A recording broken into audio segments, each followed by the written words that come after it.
आठवणी एकदा यायला लागल्या की येतच राहतात, हो ना? समुद्रात जशा एका लाटेमधून दुसरी लाट जन्म घेते, तशा असतात या आठवणीसुद्धा. आता बघ ना, काहीतरी लिहू म्हणलं तरीही तिथे आहेच आठवण. नुसती आठवण नाही खरं, आठवणी, खूप आठवणी. तुझ्या, माझ्या, आपल्या मैत्रीच्या, आपल्या प्रेमाच्या, आपल्या तथा कथित लग्नाच्या आणि आता विभक्त झालो त्याच्याही. आणि असंच आठवत राहिले मी तर उशीर होईल. आपण विभक्त झालो या गोष्टीला 6 महिने झाले आता. 6 महिन्यात हे माझं 6 पत्र तुला.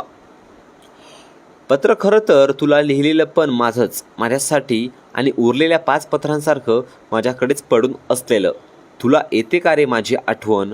लिहितोस का काही? बोलायचं तर नाहीसच. तू कधी पण निदान आता तरी लिहून बोलायचा प्रयत्न करतोस, किमान स्वतःसाठी तरी. ह्या 6 महिन्यात आयुष्य खूप बदललं, खूपच बदललं. मुळात सवयी बदलल्या. कुणाला तरी बांधून राहण्याची, वाट बघण्याची, कुणासाठी तरी झटून काहीतरी करण्याची, विश्वास ठेवण्याची, आणि मुख्य म्हणजे स्वतःला विसरून जाऊन कुणावर तरी प्रेम करण्याची सवय बदलली. एकटेपणा आपला वाटतो आता, आणि त्या एकटेपणावर प्रेम बसलं आहे आता. इतकं की आता कुणी आपल्यावर प्रेम करत असेल तर त्रास होतो त्याचा. चक्क माणसं नको वाटतात. इतकं सगळं बदललं रे. पण प्रयत्न करून एक सवय नाही बदलली या 6 महिन्यात. आणि आयुष्यभर बदलेल असं वाटत नाही.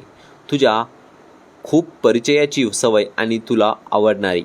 आजही बाहेर जाताना उजव्या हातात 2 बांगड्या आणि गळ्यात ते छोटंसं मंगळसूत्र अडकवण्याची सवय आजही आहे तशीच.